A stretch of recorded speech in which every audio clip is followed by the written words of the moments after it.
Well, that was. And we have to really escalate the noise we make so that we'll be heard.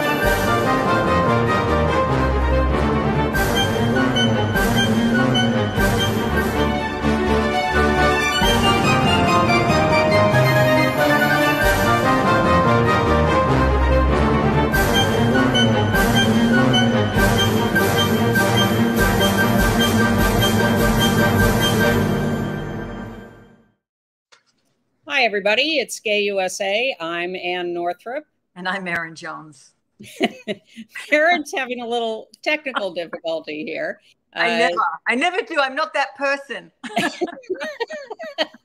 No, but I like this this emotion and passion. It brings a whole new angle to the show, as if we don't have enough passion as it is. So anyway, Andy is away again this week and next week. We're hoping Merryn will be able to have her technical difficulties worked out by next week. So what was I going to say at the top of the show? I don't know. So here are the headlines for this week. We're going to talk at the top about this radical right wing in Congress that keeps relentlessly trying to attach anti-LGBTQ plus laws to now every single bill that is proposed in Congress. And we have increasingly emboldened, violent, hateful attacks across the US against our community. Really terrible. But there's good news, too. We have examples of people fighting back in California, Florida, Texas, Tennessee, Washington State. And my favorite line of the week, no cupcakes for Nazis at a Pride event in Spokane. That's right. Our first male NFL coach has come out as gay. In 2023. And then, strangely, the authorities have found more buried bodies of men related to a 30-year-old case of a serial killer in Indiana who died years ago. That is so chilling. And also chilling over in Russia, Vladimir Putin has signed laws outlawing trans people. And a straight man who the authorities say looked gay was arrested in Istanbul near the Pride March, not in it, and kept in jail for 3 weeks. Oh, boy. We've got a little bit of good news on the AIDS front. We'll catch you up there. Yep. And I did see the Barbie movie, not entirely voluntarily. But there's some real homoeroticism in it, which is not being discussed a lot. So you'll hear about that here. And, you know, Kevin Spacey got off on the sexual assault charges. We'll get to that eventually, but it's not our top headline. Mm-hmm. And I'm kicking myself because there was something else I wanted to say, but I can't remember what it is. So it'll occur to me at 3 o'clock in the morning, and I'll tell you then. Well, I want to say I really loved last week's episode, doing the retrospective of Dyke TV. It was just fantastic. And I really urge anybody who hasn't seen it to go back and watch that, because it was so refreshing and vindicating to see that so many of those issues in the mid-90s are still with us today. Yes, and to see the comedy, the sarcasm, the creativity of the people who did that show 30 years ago. I left out the parts I did on that show because I can't bear to watch myself. But there's really a ton of terrific material. So if you go to gayusatv.org, you will find it on last week's show. Look for that. And thank you, Merryn. I really enjoyed putting that together. It was a real labor of love. And as I've said repeatedly, there's this young video producer and editor who's been working with the Dyke TV material for a couple of years now. And I worked with her, and she's the one who, you know, found segments and put them together. And it was just a joy and really a great summer treat, I thought. So yeah, it was so interesting to see that the time period of Dyke TV really ran parallel with that of Curve magazine at its heyday. And I think we are becoming, people of your age and my age, Anne, and we're becoming more aware that this was a real heyday. It was like a golden age for lesbians and queer women. I felt that when I got into professional journalism in the early 70s, I had been watching, war correspondents in Vietnam and really eager to get into journalism, only to find when I got there that the golden age was over. That was disappointing. But here we are all these years later. That's right. All right. Well, to me, the thing we really need to tackle at the top is these totally out of control Republicans and the small number of right-wing, punitive radicals in the U.S. House who are controlling everything and who are now, in a dedicated, relentless fashion, attaching all these anti-LGBTQ plus proposals to funding bills for the U.S., starting with the defense bill. And that was shocking enough, but everybody said, oh, don't worry, it won't pass. And now they're doing it with every single bill, and it concerns me. Absolutely. It's definitely strategic. I mean, a lot of these bills are essential. I mean, they're needed, like the Defense Authorization Act. It's considered really essential legislation. So that's a little bit disingenuous, isn't it, to attach riders to essential bills that have conservative agendas, I think.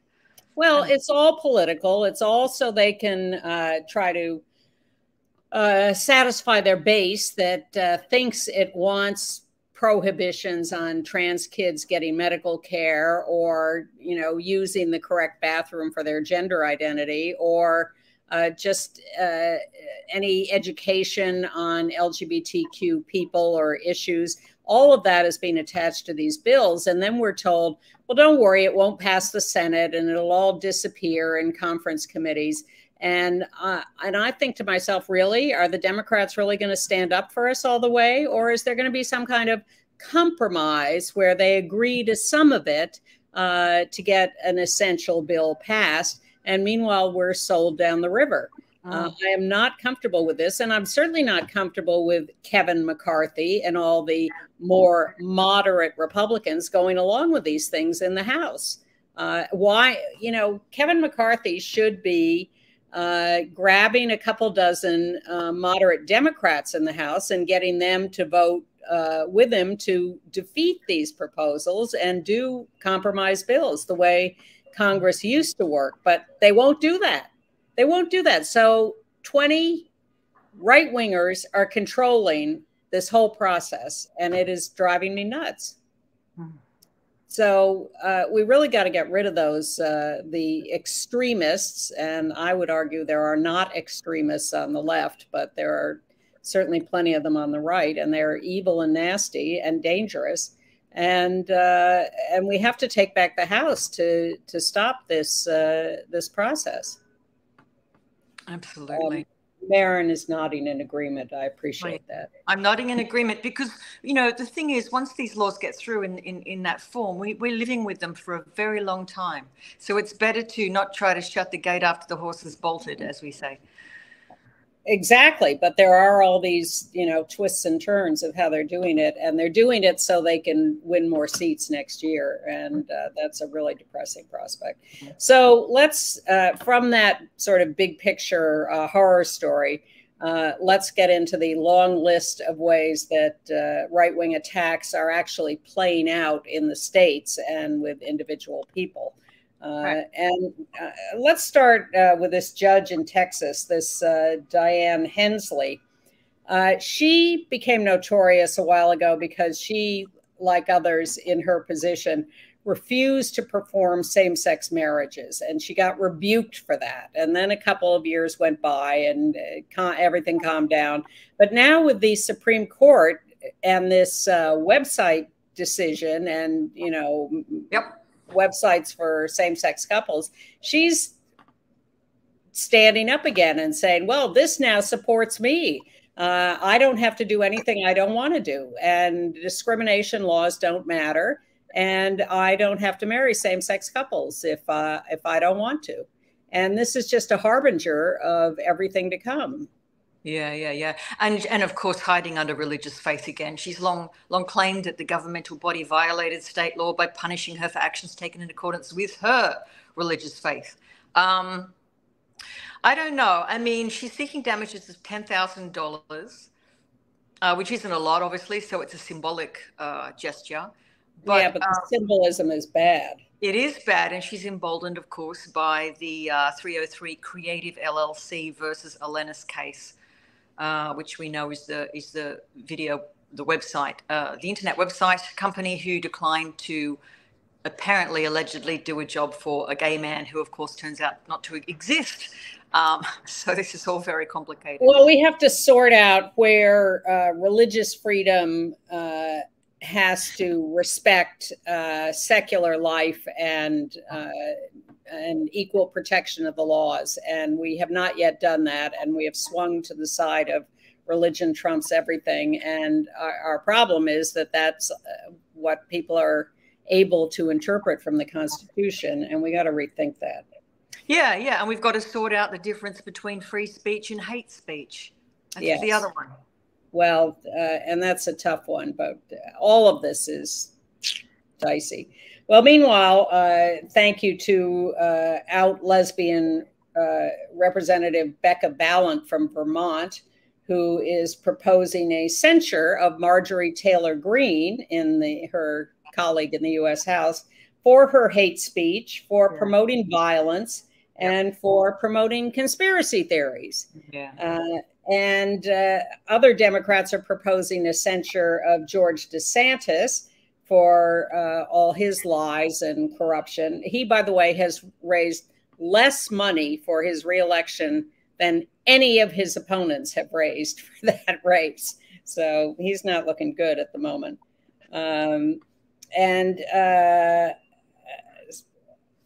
Yeah, so that's DeSantis. And, by the way, I'm sorry, that's not DeSantis, George Santos. DeSantis in Florida was in the middle of his campaign for president, which is sinking like a rock, thank heavens, has said that he would throw all trans people out of the military. But he's fighting the local authorities in Florida. The latest is a judge who will not reinstate DeSantis's ban on drag performances. The legislature passed it, but the courts have overruled it, and they went back to a judge, and he said, forget it. It's free speech, free speech. So that's good. All right. In Geneva College in Pennsylvania, a Christian college, I always put quote marks around that, has fired its soccer coach, Kelsey Morrison, because she is an out lesbian. She put up some Instagram posts that said the church needs LGBTQ people for, enrichment and creativity, and she'd been out as a coach at the college, but no more because she's out as a coach. They have fired her with no warning. I found this really troubling because, first of all, her Instagram account was set to private. So it's a private account. Not anyone can look at it. Second of all, she told the school that she was gay, but that she was celibate. So, and that you've frozen for a second. So, yes, she did tell the school she was celibate, and yet they have fired her. Not that I think anyone should have to be celibate, but that's evidently their standard at this Christian college. Yeah. Better news from Waukesha, Wisconsin, where you may remember a few months ago when a teacher objected to the fact that the spring play included a Dolly Parton, Miley Cyrus song, Rainbow Land, because evidently rainbows are now banned also. Well, she was suspended when she made that objection. Now she has been fired because they say she is insubordinate She is going to sue, saying that her First Amendment rights to free speech have been violated. I think that's the way to go, for sure. Yeah. Well, this is what happens. And we have an update on the Traverse City, Michigan hairdresser who said she would not serve trans customers. She's gotten a lot of, you should excuse the expression, blowback. Hairdresser, blowback, whatever. Yeah. For her attitude. And a company that makes hair products says they will refuse to do business with her. The city, Traverse City, Michigan, it turns out, has a non-discrimination law, which includes gender identity and expression. And the mayor came out and said he's very pro-LGBTQ and complained about her. So she's not getting a lot of support for her attitude. I'm again confused about why she thinks, it feels to me like she's misinterpreted a situation, why she thinks that her hairdressing services are actually free speech rather than a business service. You know? Well, again, it's this website decision from the Supreme Court. These are the little seeds that have been planted, and now anybody who doesn't like us thinks they have permission to have nothing to do with us. And that's not even counting the people who really literally want us wiped off the face of the earth. But she and others just interpret that decision as, okay, I don't have to serve these people, as the website creator does not have to serve same-sex couples. And since the Supreme Court called that free speech rather than religious freedom, she's leaning on that. All right. Good news, in California, the legislature passed a constitutional amendment to repeal Prop 8, which was the anti-same-sex marriage law from some years ago, but which is still on the books, as those laws are still on the books in a lot of states. This will now have to go before the voters next year to formally enshrine same-sex marriage rights in the Constitution of California, but that's moving ahead. Are we staying in California to talk about Gavin Newsom? Sure, go right ahead. Yeah, I mean, so after vowing to defy the pressure from the governor of the state, Temecula Valley Unified School Board reversed this decision and has in fact adopted the social studies textbooks and elementary grades that were under review. Otherwise, they were going to get hit with a big fine, right? $1.6 million and another fine, I think it's $1.5 million if they did not include the books. I think Gavin Newsom did acknowledge the change of mind from the board, and he said, fortunately, now students will receive the basic materials needed to learn. But this vote lays bare the true motives of those who oppose the curriculum. It has never been about parents' rights. It's not even about Harvey Milk, which, by the way, these people just called a pedophile. He may have had a relationship with a younger man years and years before, but that's not even clear. And they've jumped on that to call him a pedophile. Of course they jumped on that, but Harvey Milk's not even in the textbooks under question, which is typical. So Newsom said this is about extremists' desire to control information and censor the materials used to teach our children. They literally want to erase us. So whether it's curriculum or anything else, pride things, rainbows, they just want us gone. They have had it. They've had enough. They want us gone. But in DeKalb County, Georgia, they have passed a sexual orientation and gender identity and expression non-discrimination law. This was a long, painful campaign, particularly in the town of Tucker in DeKalb County, but they have triumphed, and that's excellent news.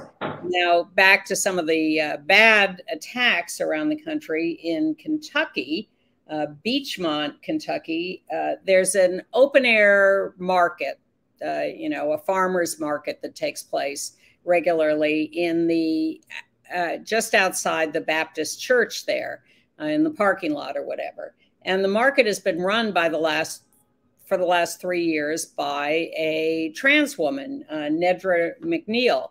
All very peaceful, all fine, no problems. But suddenly the Baptist Church has decided they do not want Nedra running the market, and they have forced her out and said they don't want someone in women's clothing running the market. That's their excuse.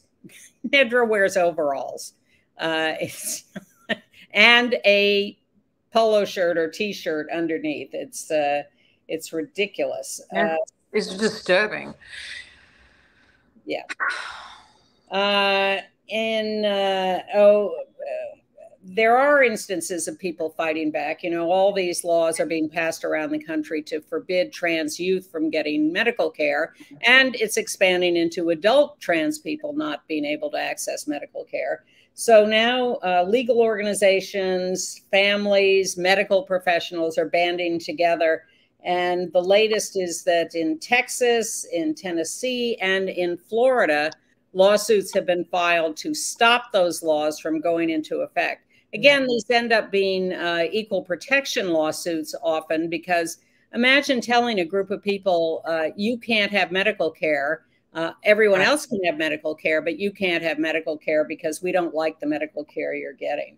Right. And I mean, especially what I like about it is it's putting faces and cases to the community. In Florida, I think they added 4 different plaintiffs to the case because these people are right in the middle of their healthcare. They're right in the middle of receiving transgender care, that if it's interrupted or stopped, it'll have a terrible effect on their lives. Exactly. They're being forced to detransition or move to a state where they can get care. It's horrible. And there's a new report out from the Anti-Violence Project in New York, the 2022 LGBTQ plus Safe Spaces National Needs Assessment. They talked to 380 businesses across the country and found relentless violent attacks on business after business after business across the country. If you want to take a look at that report, you can go to protectsafespaces.org and read about the horror stories from all over the country. And in the Northwest, neo-Nazis with hoods often are showing up at pride events all over the Northwest to try to attack. One was an event called Pride in Perry, Perry being the gay neighborhood in Spokane. They were carrying signs saying, "Protect white children." And their idea is to be as provocative as possible and to provoke fighting and chaos and violence. Luckily, the Pride people in Perry and the Spokane area did not take the bait. They remained calm and peaceful and simply told the Nazis to go away. And they were handing out cupcakes. And when the Nazis asked for cupcakes, the Pride organizer said, "No cupcakes for Nazis." I mean, it's just incredible, isn't it? It's disruptive, but it's interesting to connect this with the case in Idaho. Those 4 white supremacists who were trying to disrupt that pride, the law in Idaho considered that rioting. So those guys have gotten hit with a sentence. Yes, there in fact was a group 5 white nationalists. Yes, of a group of 31 who were all, I remember that they were in vans. They were all headed for the Pride in Idaho. They were Patriot Front guys, some of whom had attacked the Capitol on January 6th. But they got stopped before they got to the Pride event and arrested. So 5 have now been convicted. And I think they're going after the rest of them. I think we're going to hear more on this. Yep. Meanwhile, I'm racing through this a little because with the Dyke TV show last week, we're actually catching up on 2 weeks of news. So there we go. In Plano, Texas, a hate group firebombed a church there, the Community Unitarian Universalist Church, which, as you see, flies a pride flag. Luckily, damage was done only to the front doors of the church, and it was done around midnight, so there weren't people there. But they weren't kidding around. They unleashed firebombs there. And in Winter Haven, Florida, a pregnant trans man, Camden Ryder, 21 years old. Yes, trans men do get pregnant if they go off their testosterone for a while. Shot dead by his partner, Riley Groover, 26, who then committed suicide. And Camden was 8 months pregnant, and the child did not survive that shooting. So Camden and the baby murdered. Horrible story. Apparently, the couple lived with, I believe it was Groover's mother, who said that there had been a history of arguments, some turned physical, over basically domestic chores. And Riley Groover did have a history of lashing out and being violent. So very, very sad domestic violence, intimate partner violence situation there. Terrible. And there was also this strange story out of, where is it? Pontiac. No, that's another one. But let's tell that. In Pontiac, Michigan, a trans man with MS, multiple sclerosis, in a wheelchair was shot with a pellet gun in a drive-by shooting by someone who then yelled slurs at him as they drove by. Yeah. That's terrible. Andrew Blake Newton, 30 years of age, he was just wheeling out at around midnight to get a snack, midnight munchies, and look what happens. That's terrible. He did report injuries, leaking fluid, having to go right to the hospital, and he says it absolutely was a hate crime. Yeah, I'm looking for the story of in California, in LA. Trans guy driving along on the road. A cop starts following him, follows him into a parking lot of some business, and gets out and grabs him and starts beating the hell out of him. Eventually arrests him. Claims it was because he had an air freshener hanging from his rearview mirror, which is sometimes illegal as a potential interference with vision, but never said anything to the guy. The guy's saying, "What are you doing? Get your hands off me. What did I do? Why are you doing this?" And the cop just keeps beating him and beating him and beating him. Did you see the video? It is very disturbing. It happens in an almost deserted parking lot in a 7-Eleven in the middle of the day, by the way. And you can hear the music blaring, as often they do in those stores. They blare the music. No one is coming to this man's aid. He's lying face down on the tarmac, screaming, saying, "I'm giving you my hand. You've got my hand," basically saying, "I'm giving it up." And this guy, the sheriff, is just beating him. And then in the lockup, he was asked to show his genitals to prove his gender so that they knew which jail cell to put him in. No word on which one they ended up putting him in. Right. Then in a really, really strange and horrible story, in Indiana, 30 years ago, there was a serial killer, Herbert Braunstein, who was Baumeister, Herbert Baumeister, a rich Republican donor.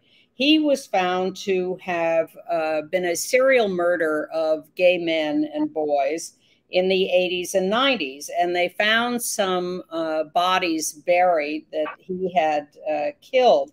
And then he committed suicide in 1996. Well, now the cops have dug up 10,000 more bones and body parts in his yard. And they are thinking there are hundreds more victims. And they're in the process of IDing more of these victims. Between this, we're watching on HBO the Last Call series of the serial murder of gay men, where Andy is featured a lot as having covered the case. and the Gilgo Beach in New York, the guy who murdered the sex workers and buried them all at the beach. It's men are doing this. Not all men, of course. Not all men, but men, you do wonder about this archetype of the predator, you know, what causes it. And I'm very thankful for the advances in DNA technology, because, of course, none of these crimes can be solved without this technology. Exactly. So you know, all of this is a list of horrible things that are being perpetrated. But a few pieces of good news. Well, one more bad before I get to the good stuff. In Eau Claire, Wisconsin, a right-wing law firm is suing a school district because a trans teacher came out at school to students. And the law firm says that the parents were not adequately warned ahead of time, as if, you know, what were the parents supposed to do? Keep their kids away from learning that this teacher was trans? How were they going to handle that? So that is ugly. All right, but in New York City, the city council has passed bills requiring the Department of Corrections to report on what's happening with trans prisoners in the local jails. And another bill refuses cooperation with other states that are banning trans youth care. So this remains a haven for trans youth. In Jacksonville, Florida, wait, do we want to get to that yet? I think you want to visit our gorilla. I think you want to visit our gorilla in the zoo. Okay. Columbus, Ohio has a very famous zoo. And a gorilla has just given birth. They have a lot of gorilla births in Columbus. The problem is that people thought the gorilla was male, and they were quite surprised when the gorilla gave birth. I find this all quite amusing and ironic at a time when the right wing wants to tell us that they know exactly who is female and who is male, and that there's nothing in between, and they have all the answers, and how dare we muddy up anything. And there's the gorilla who says, I don't care what you think I am, here's my baby. Yeah, and look, Sully, the thing is, gorillas don't, their gender isn't quite apparent until they turn about 8. And Sully was 8 when she gave birth. But the staff at the zoo were a little bit clueless because they had a hands-off approach to the gorillas. They wanted the gorillas to take care of each other. Sully's mother had been raising her up until that point. And that's another little kick for the Republicans. How about you don't interfere in people's sexualities and their reproduction? Wouldn't that be a good idea? What an idea. You're such a radical, Merryn. I can hardly stand it. All right. In Jacksonville, Florida, we have our first out gay male NFL football coach, not a head coach. Kevin Maxon is an assistant Jacksonville Jaguars strength and conditioning coach. He's on the right. His boyfriend's on the left.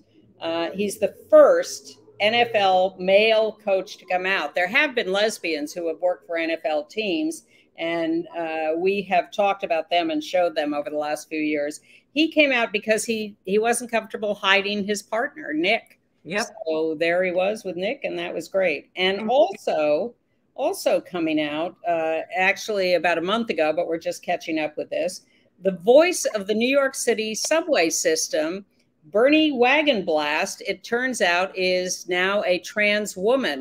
We have a little local news piece on this. I love this story. There is a Downtown Express 5 train to Flatbush Avenue, Brooklyn College. It's the famous voice you hear if you've ever stepped foot on a New York City subway.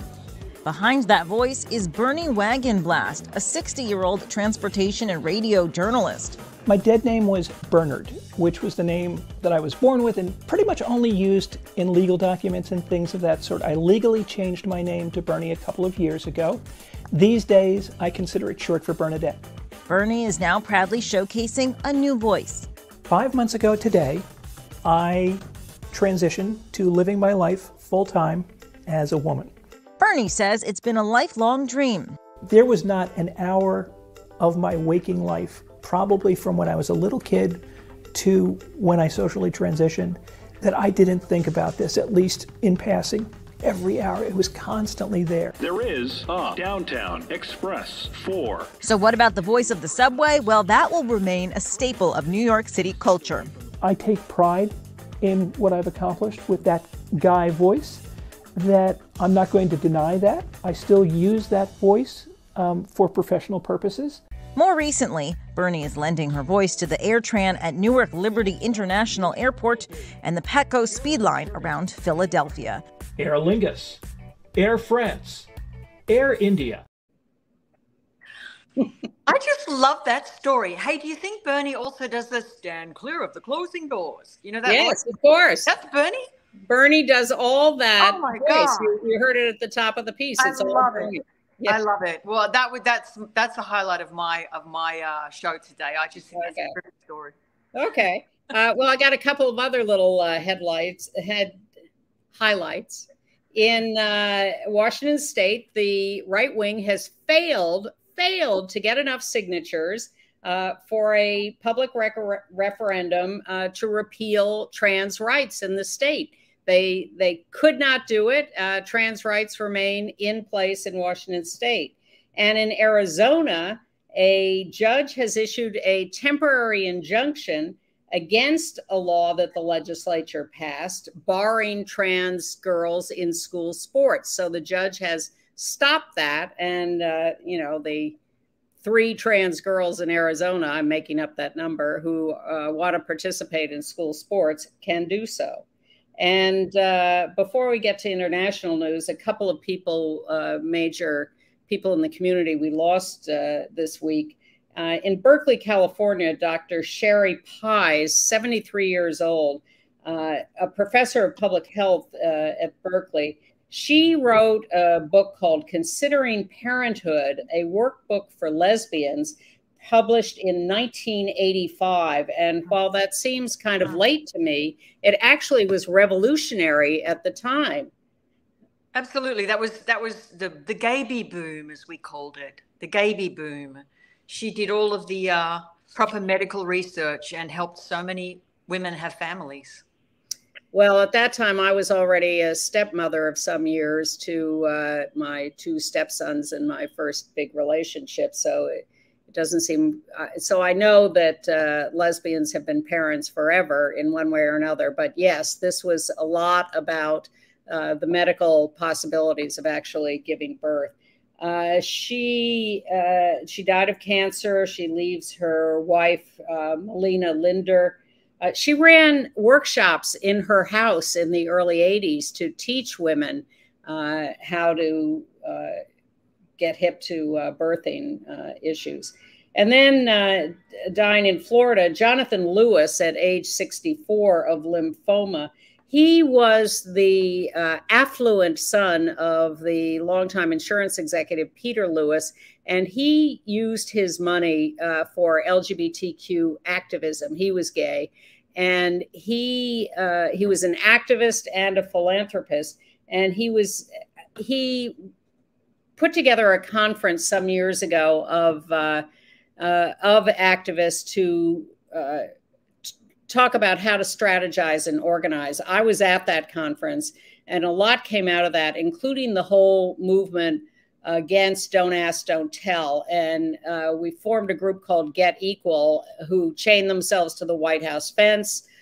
He was very, very progressive and forward-thinking, and he worked also against Prop 8 in California and poured a lot of his ample resources into these fights. And he was a very, very nice guy, and dying at 64, much too young. Too young. And there's lots of evidence to suggest that he really did move the needle on those 2 causes. He really did, which shows you what dedication and money put together can do. So Jonathan Lewis, sorry to see that.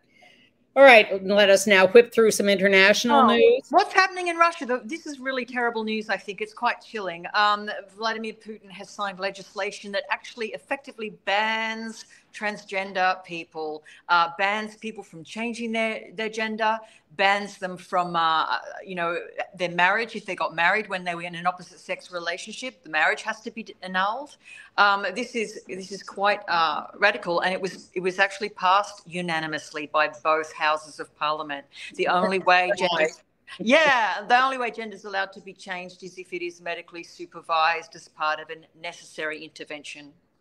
Yeah, like maybe intersex people. Yeah. No document changes are allowed for changing your gender marker. No adopting children. It's just, it literally is an erasure movement. It is, we're getting rid of these people. We don't acknowledge them. And this is evidently how Putin thinks he's going to divert attention from his losing war. Yes. And maintain some kind of support. Yes. In Uganda, the African Human Rights Coalition has put out a report on what's been happening in the months since the Kill the Gays bill was passed, and they have observed escalating attacks, hunting down LGBTQ people, arresting people. People are desperate to get out of Uganda, but the doors are shutting all over. Ghana is now threatening to pass an identical bill. Their parliament is working on it. The UN has stated that what's happening now in Ghana is state-sponsored discrimination and violence. And people went to court to try to challenge this potential law and failed. The court rejected them.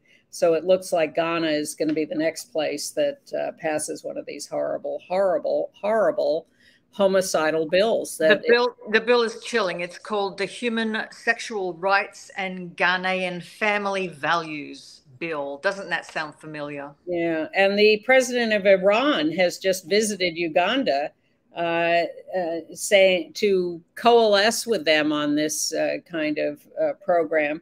The Iranian president says homosexuality will end the generation of human beings. These people who are, we do all these stories about gay people giving birth, adopting children, whatever, having surrogates. And yet these criminals get up and lie and say that homosexuality is A, about making everyone gay, and B, about wiping out any future generations.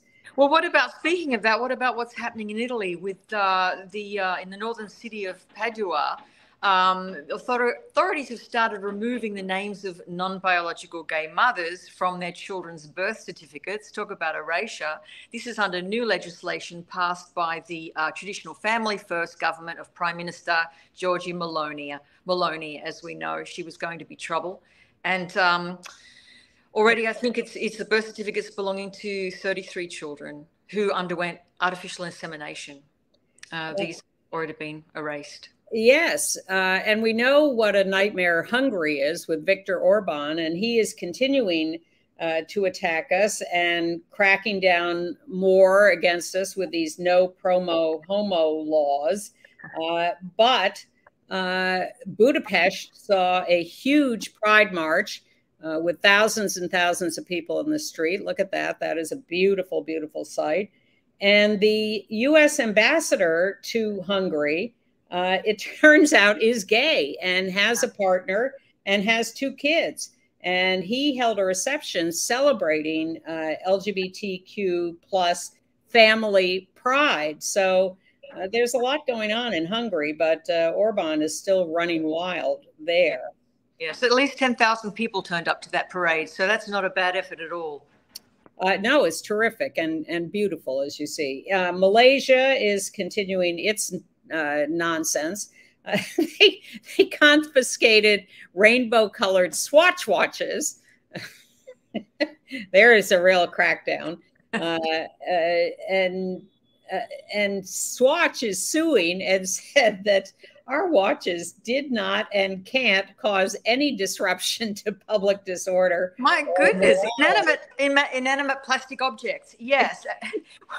or any violations of the law. I meant to wear my Swatch watch. It's over there. I'm not going to get up and get it, but I do wear a Swatch watch. It's quite colorful. But meanwhile, the band, the 1975, was performing in Malaysia, and their lead singer perhaps a little tipsy, gave a scathing, expletive-laden speech against the Malaysian government for all this, and then kissed one of his band members to complain. Well, the government canceled future concerts, the whole festival they were part of. The Good Vibes Festival.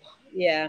But now there's this huge controversy over whether this was white savior syndrome of this guy making this speech and doing this, or, you know, is this helpful to locals or not? And to me, this is just the ongoing argument. You know, we had the same arguments over boycotting South Africa for apartheid, yes. Over boycotting Florida now for its stuff.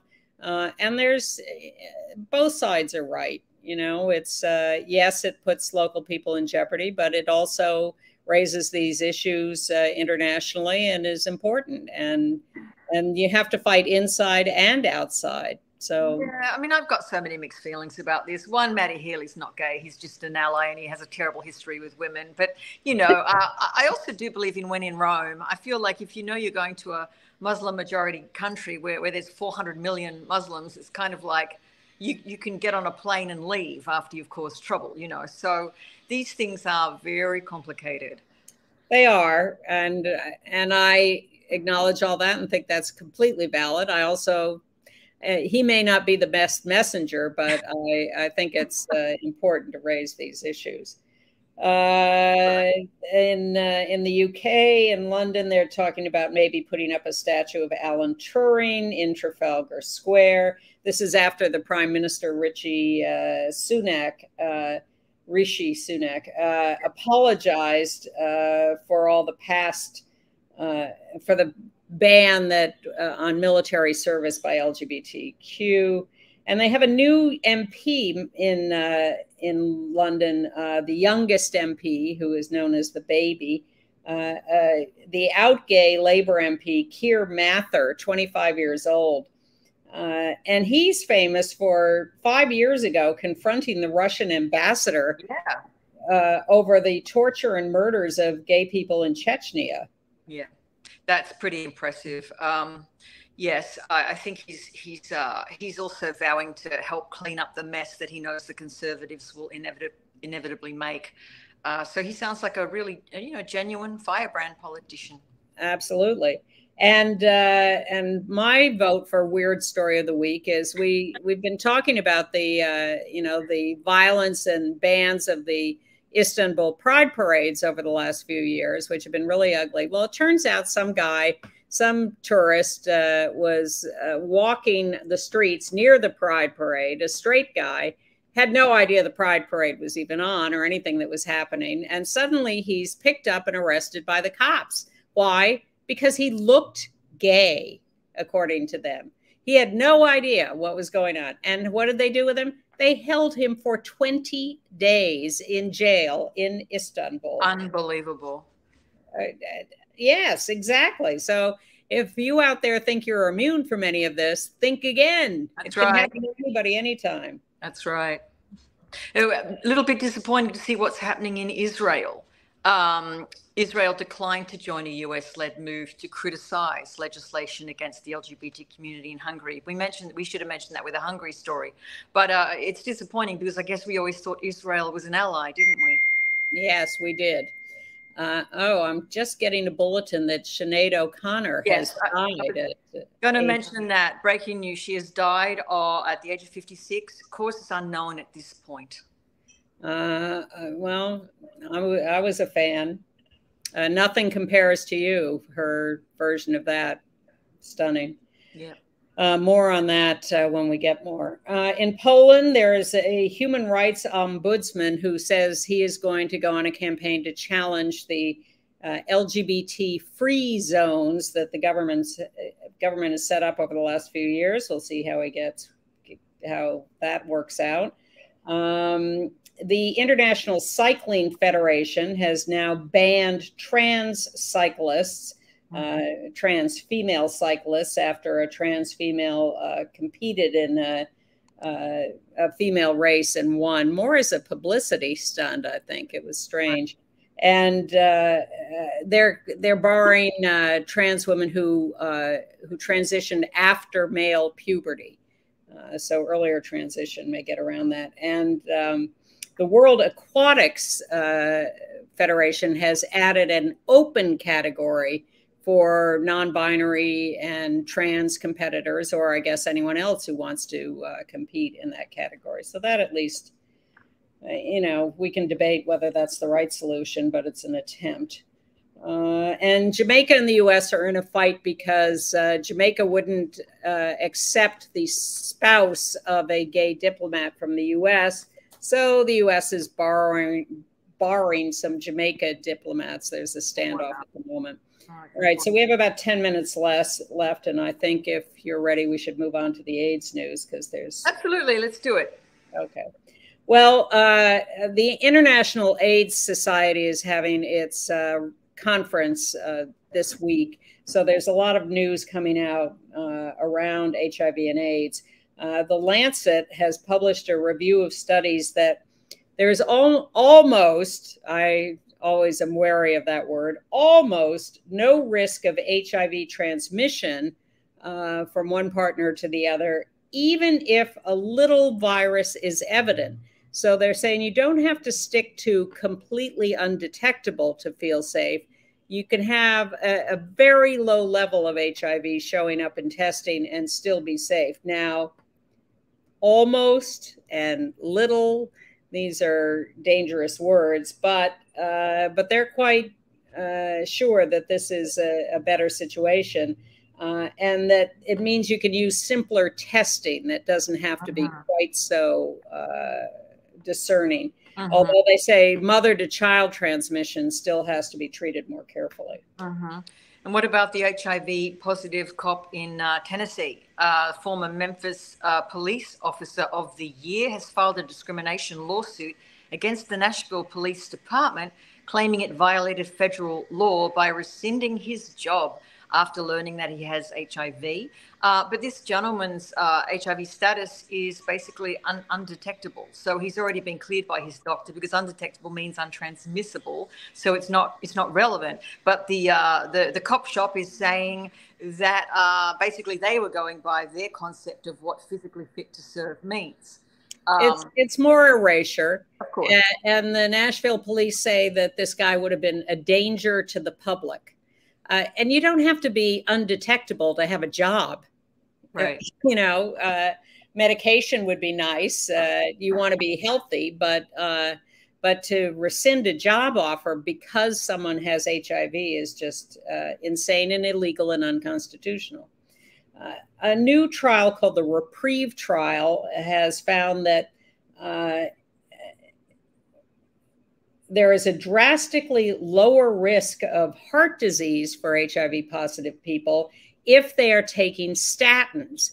And particularly this one statin, pitavastatin or pitavastatin, because it has anti-inflammatory properties, which is important for people with HIV, and does not interact badly with antiretrovirals. So their heart disease is a real problem for people with HIV on these meds that increase their risk. So to find that statins can, and one in particular, can lower that risk is a great piece of news. And also interesting is that the CDC is considering recommending doxycycline, an antibiotic, as a morning after pill for STDs. That rather than wait until you get an STD to start taking antibiotics, that you can take it after risky sex, sex that risks transmitting STDs, and that maybe that means you don't have to use condoms. Again, this kind of stuff makes me a little nervous. But for those who don't use condoms and who have had an STD in the last year, they're saying consider taking doxycycline as a preventative. Although they haven't proved yet that it works in women. And there are, of course, the same concerns you have with any antibiotic, which is creating resistance to the antibiotic. So you don't want to be on it forever, every day, all the time. And I'm mad at the New York Times because they have just discovered that Gilead was profiteering off its PrEP drug. We've gone through 2 lawsuits about this and you didn't pay attention. It's annoying. We lost those lawsuits. But now everybody says, oh, Gilead was profiteering. Okay. And there's possibly a 6th person cured of HIV with a stem cell transplant. But they're still saying you can't do that unless you have fatal cancer, and then they'll give you a stem cell transplant, and maybe you'll get rid of your HIV. All right, we're down to 5 minutes in entertainment news. You have to tell us about Barbie. Barbie has broken several box office records, including 4, to put a feminist spin on it, the biggest box office for any female director ever, I believe. So I haven't seen it yet because I'm still traumatized by that little tiny footed doll. And so I haven't gone yet. And I'm also allergic to hype. So I'm going to go when the hype dies down. But Anne, you've seen it. So this goes in the Hype Hall of Fame. There has never been a movie better promoted than Barbie. I went reluctantly. I don't want to, what's the phrase of, I don't want to be a wet blanket on this. I did not particularly enjoy it. I thought it was very superficial, but there is a strong propaganda, feminist twist to all of this. I just thought, weren't they around in the feminist days? None of this is particularly new, but maybe you have to reteach it for every generation. There are some cute moments. There are some clever moments. I enjoyed those. But really what you might want to know about is that Ken, it's a very gay storyline with Ken. And these are all his bros. And it's just homoeroticism run wild with Ken. It's confusing kind of the way they handle it, but it's definitely there. And I understand why the right wing is sort of up in arms about this whole thing. But I'm also enjoying the fact that people are telling them to calm down. It's the kind of movie where I didn't enjoy it so much, but I'm thinking, well, maybe if I saw it again, I would enjoy it more. It's not Citizen Kane. Come on. If you didn't get it first time round, it's not. Okay, well, you see it and tell me. That's your assignment in the next week. See Barbie, and we'll revisit this. Congrats to Kristen Kish, who's going to be taking Padma Lakshi's place on Top Chef Bravo. We're so happy. She's terrific. I mean, what a wonderful success story. Adopted, grows up in the Midwest, comes out as a lesbian, and marries an Aussie. I love it. And won season 10 as Top Chef as a contestant, has been sort of guesting as a judge since then. And now will take over Padma's place as co-host for season 21. She also had her own Disney series, Restaurants at the End of the World. Kristen Kish is a real star, and I really like her. And the other big movie of the week was Oppenheimer. I haven't seen that, but there's this ancillary story that revealed that the FBI was pursuing lesbians who were working on the Manhattan Project at Los Alamos and Hanford, and so that has come along as I don't think it's in the movie, but it is part of the story. No, and Kevin Spacey. No, go. Kevin Spacey was found not guilty. Not guilty of 9 counts of sexual assault, maybe because Elton John testified for him, not to say he wasn't a sexual assaulter, but to confirm that he was not at a party that one of the victims said he was at. So that threw a little monkey wrench in that. And Kevin says, I know that there are people ready to hire me the moment I'm cleared. We'll see. He also said he was humbled, and it was his birthday today when he was acquitted. Well, I guess. And I just want to say, I often on this show complain about Whoopi Goldberg and her getting things wrong and having strange values. But she did something on Today's View that made me very, very happy. They're recommending books for summer reading, and her 3 books. One of them was Gunkel, about a gay man and taking care of his niece and nephew or whatever. And then the 3rd book she recommended was Chris Cooper's Better Living Through Birding. And she went on about Chris for a few minutes. It was terrific. So, Merryn, we have reached the end of our this week. We'll have less to cover next week because we're only doing 1 week. But we will see you then on Gay USA. Absolutely. And I'll do my preview of the Women's World Cup next show. That's right, because you're going to Australia to cover the last week of it. Lucky you. All right. Thank you for watching. Sorry this was a little mechanically off, but I think we got all the news out. See you next week. Bye. Bye.